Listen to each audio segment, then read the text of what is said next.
Vijayalakshmi, who is the question for? For Sarah. For Sarah. Hi, Sarah. Hello. Good afternoon. I'm from Free Press Journal. My question to you is whether it was Mukku in Kedarnath or Rinku in Atrangi rape, people have somewhere accepted you. There's always a relatability factor whenever you become a girl from the small town of India. You think these kind of roles give you a little more edge as a performer? See, honestly, ma'am, I don't know if it's about edge, but honestly, like all like jokes apart, the truth is that I really relate to the pulse of my country very strongly. I've always grown up thinking of myself as a Indian Desi girl from Juhu that lives with mama and doesn't really have frills and fancies and any filmy, you know, even friends really, to be honest. So one has always grown up not just knowing, but also being very proud of my Indianness. But I think that's a more personal thing. I think what you're asking me is ultimately it's Gattu sir's vision or Anandji's guidance or Lakshman sir's instruction that makes me feel like a character that you can relate to. I think that's what it really is all about, at least for me. Thank you. Hi, Mayur here. Vicky, to your left, Mayur here from Beyond Bollywood. हाँ जी, sir आप बैठ जाओ, मैं सारा के साथ बढ़िया. अच्छा, हाँ. विकी, obviously, I think मेरे एक कलीग ने पहले पूछा कि इससे पहले जो अभी आपने फिल्में की है, उसके अंदर कॉम्प्लेक्स रिलेशनशिप रही है, बट इस फिल्म की शूटिंग आपकी शादी से पहले हुई या शादी के बाद?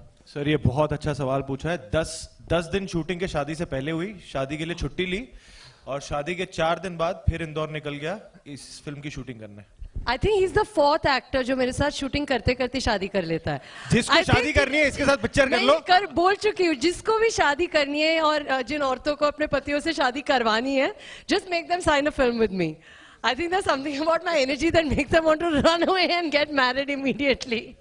देखिए, obviously आपने जैसे अभी कहा कि ये शादी के 10 दिन बाद शूटिंग हुई और तो उस स्थिति में obviously you are in in a moment, एक blissful moment of your life.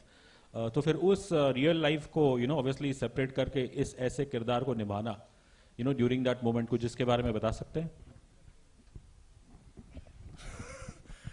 यार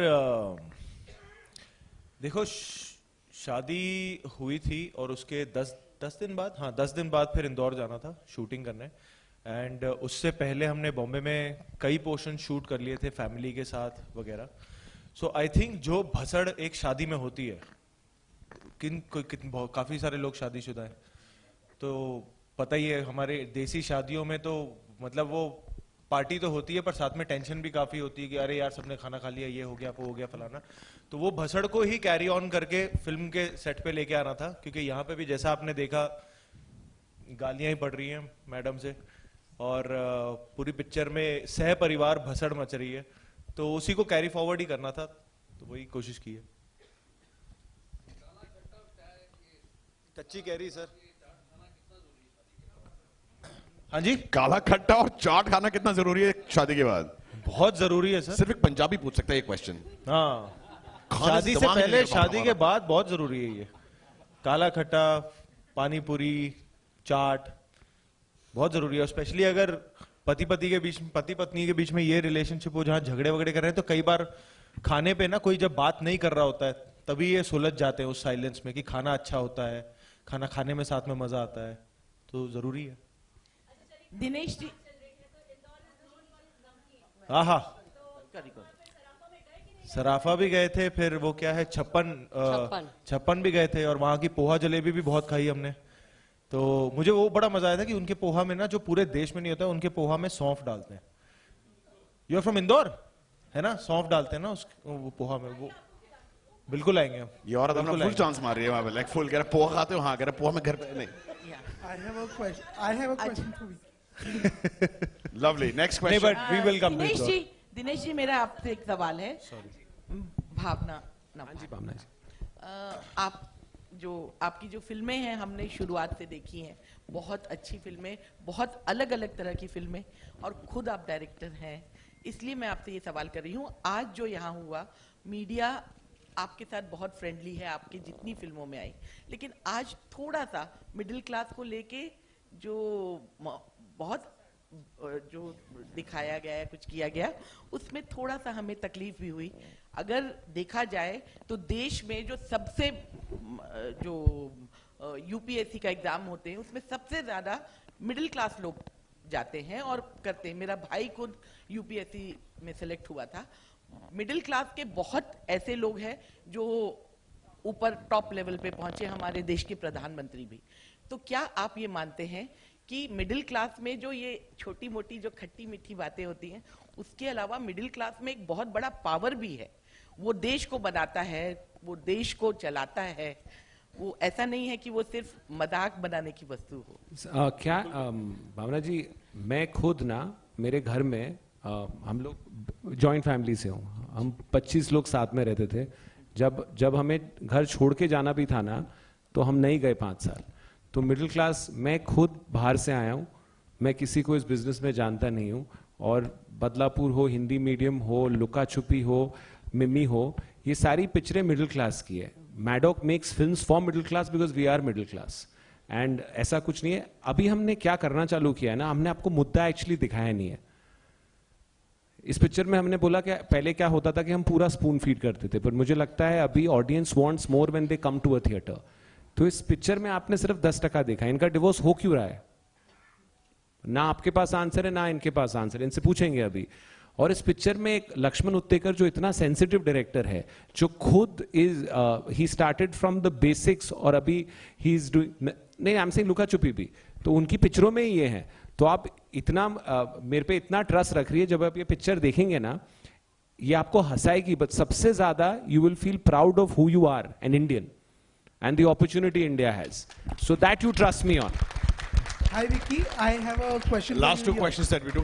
Yeah, I have a question for you. So I wanted to know, Zara Hatke ki story mein, was there any relatable moment from your real life for you in the entire story?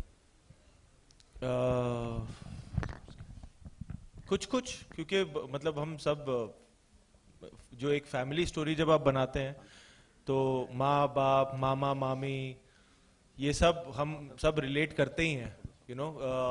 मेरे जो पूरा परिवार है relatives का, they are not in Bombay, वो सारे कुछ पंजाब में है, कुछ हिमाचल में है, कुछ देहरादून में है। तो पर जब भी हम इकट्ठे होते हैं तो जो माहौल बनता है, जैसे पिछले साल मेरी कजन की शादी थी हिमाचल में, तो जब हम वहाँ गए थे तो हम एक ही कमरे में 10 लोग सो रहे थे हम, क्योंकि वो जो माहौल, जो साथ में मजा आता है, और जो कई टाइम से हम मिले नहीं होते हैं और बातें शुरू होती हैं और सब कुछ होता है, वो माहौल कुछ और ही होता है। And we always craving for that in a city like Bombay. तो जब हमें ये शूटिंग के दौरान वो जीने का मौका मिला, वो फील करने का मौका मिला, so I think on set also it was like a big family coming together. और वो जो 50-60 दिन हमने साथ में शूट की लगातार, तो वो बड़ा मजा आया। And I think that was the relatable factor for us कि यार एक परिवार को घर से छोड़ के हम सेट पे आते थे और वो ये दूसरे परिवार के साथ हम काम करते थे। आप कभी लिविंग रूम में सोए हो? हाँ सर, है ना? या तो सर मैं जहाँ पैदा हुआ था, मलाड में, मालवानी कॉलोनी, पता नहीं पता होगा कि नहीं, हाँ। सो मालवानी कॉलोनी नंबर 1 में वो 10 बाय 10 का कमरा था, तो वहाँ मैं पैदा हुआ था। तो अभी तो कल जन्मदिन है, तो 35 साल पहले मैं वहां पे था। तो वहां से, पर it's been my parents journey, मेरे माँ बाप की जर्नी रही है। And God has been really really kind to show us good times and hopefully better times ahead. But of course sir, living room मतलब मुझे अभी भी, मतलब वो एक होता है ना, पापा और मम्मी, एक कहानी जो हमेशा 1000 बार बच्चा सुन के बड़ा होता है, कि ये कि तुम जब पैदा हुए थे तो एक गद्दा था, एक आटे का डिब्बा था और एक चूल्हा था, तो ज्यादा उड़ो मत। तो ये कहानी सुन सुन के बड़े हुए हैं।